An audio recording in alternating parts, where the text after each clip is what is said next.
Everybody here? Nope.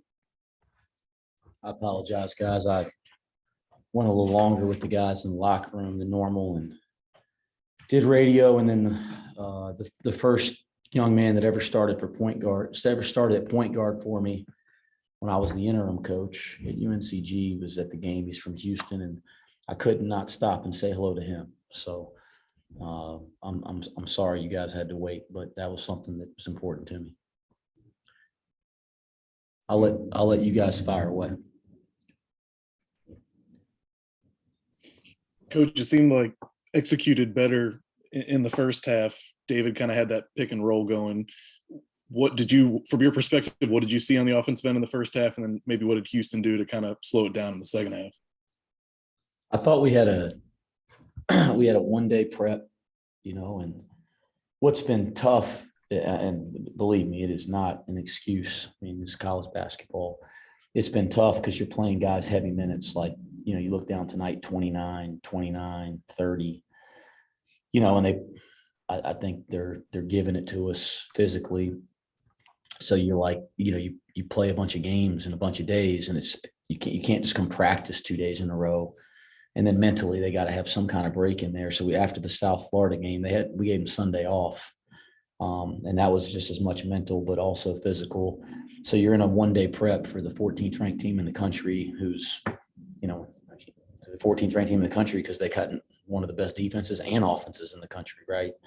And I thought we had, with the one-day prep, I thought we had a good game plan. I thought we made some, as much as you can do with college players in one day to adjust and give them a chance. And I thought the guys did an excellent job of, like learning some new actions and some things we were emphasizing, working on it in practice, and then carrying that over to the first half tonight of the game. And I didn't like the way I liked how we competed in the first 20 minutes, guys. I mean, I really liked it. I thought we were, imperfect, no, some errors that, frustrating, yes, but I thought we competed our brains out for 20 minutes, and I didn't like the way we started the second half.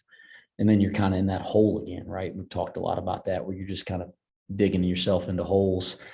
And so offensively, Justin, like when you're playing against an elite defensive team, you're not going to get like wide open, like what I would call horse shots, like you're playing horse in the backyard. I thought we generated some really good looks in the second half, and you look down and I'm going to see here.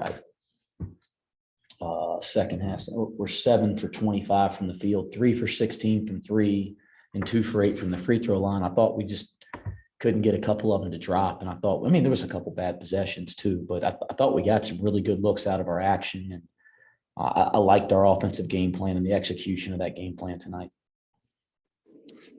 Coach, you said you went a little long in the locker room. Can you kind of fill us in on what you said to your guys?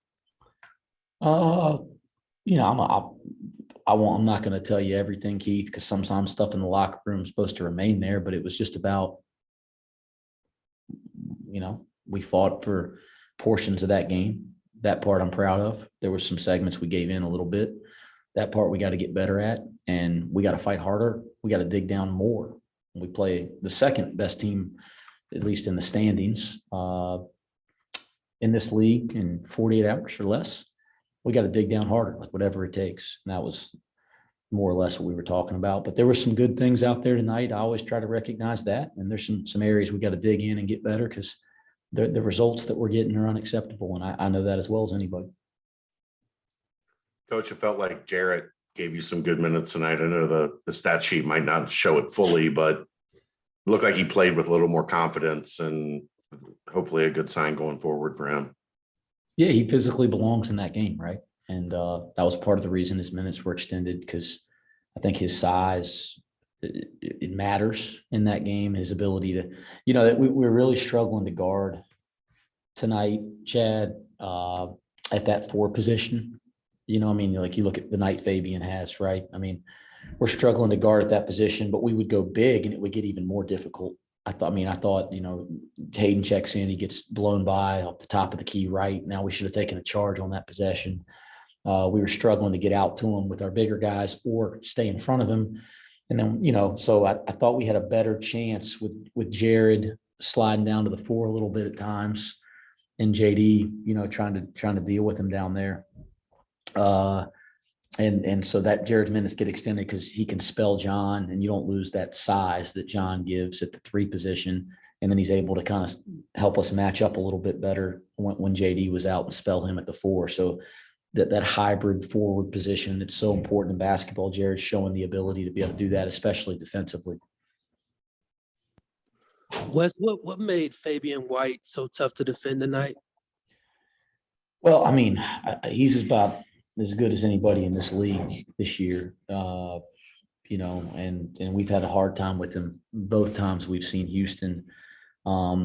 His ability to play both inside and out just causes so many problems, Keith. I mean, like you guard him with a smaller, quicker guy like Jared JD, and he's going to go down on the post, and he had some success there. You guard him with a bigger guy, he can really stretch and shoot the ball from 3. And I'm looking at his numbers, he hits 2 threes, but they were meaningful threes. He's a good grip driver from the perimeter when you close hard to him. But the area that he really got it going, and we talked about that, he had 20 at half, I believe. And the area that he really got it going was on the offensive glass. I mean, I think he's 7 for 8 at half. And I don't know how many offensive rebounds he had, but they were a bunch of offensive rebound layups. You guys could go back and look at that. So I thought he really got it going on the offensive board, which is how he had such a big night. And he's about as good as we have as a player in this league right now. Coach, we've talked to you about teams defending David a little bit differently here, kind of down the second half of the conference play. How do you feel like he's taken to having to become a little bit more of a facilitator and hitting those guys on the pick and rolls as opposed to maybe creating his own shot? I think it's I think sometimes we're not giving David enough credit for all the things he's doing to create offense for our team. I mean, we're asking a lot.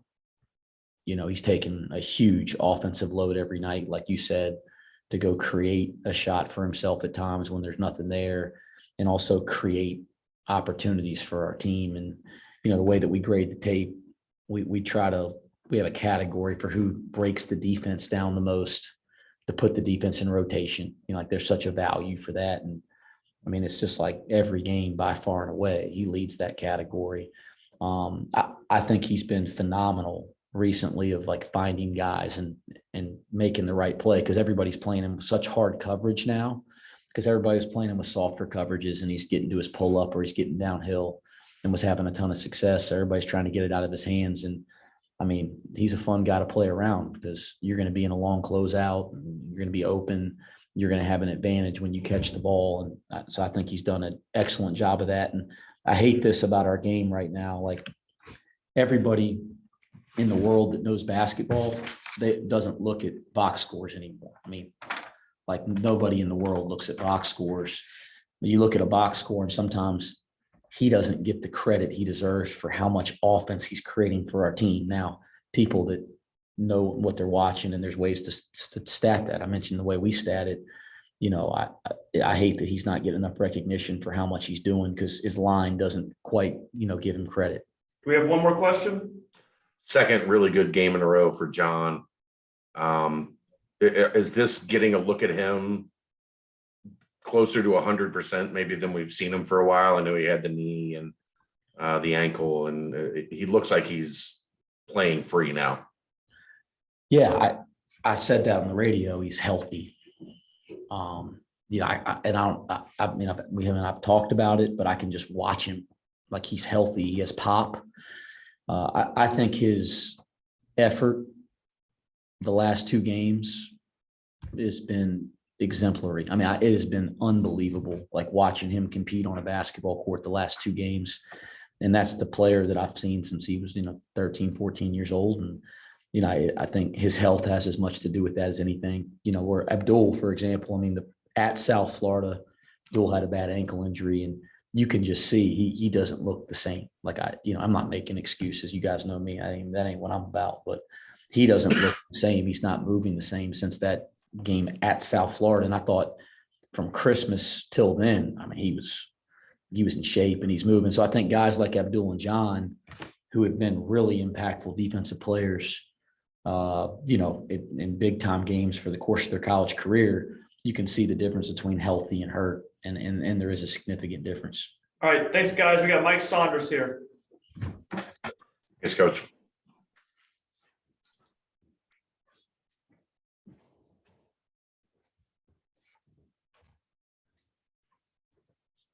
Questions?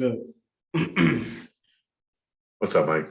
You had it going a little bit tonight. Did it just feel like offensively you were in a good flow and had your confidence kind of going for you? Yeah, I just was in one of those zones, when like you just look at the hoop and it kind of just looks just big and it just looks close. Like that's kind of how I felt. But honestly, I was just out there trying to win. I was out there trying to make plays defensively and, during the flow of the game, my offense just got going. But my whole mindset is just trying to win in this possession. So if I had it going, then it is what it is. But I'm just upset that we didn't get the win. So You've mentioned coach talking to you about kind of using your pace and changing up your pace to throw defenses off. It felt like you were able to do that quite a bit tonight. Do you feel like you're getting more comfortable in that area? Yeah, for sure. And I think it's just more just keep trying to do it during the course of the game. Because, I'm gonna make mistakes, I'm a basketball player, but it's more just learning from it and then trying to make the right play the next time I come down. So coach always wants me to keep trying to attack, keep getting paint touches and then just reading the defense. If I got a shot, shoot it. If I don't, move the ball. And yeah, it's just coming with reps, just playing in the course of the game and just learning more and more. Teams are pretty clearly overplaying Dave here of late. Are you able to kind of use that to your advantage that, teams might be over focusing on him where you're going to have a little bit more opportunity?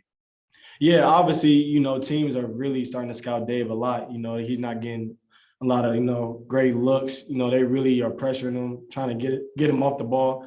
So, yeah, I think it's important for me to relieve some of the pressure for him, and obviously, Dave needs us and we need him. So whatever we got to do, to get him going that's one of our goals for sure. Mike, I know. Yeah, I got one more, Dave. Sorry. I know it was another loss and it's been a rough stretch, but was there any lift in mood in the locker room within the team, knowing that there were some stretches where the team got back to looking a little bit more like it did early in the season?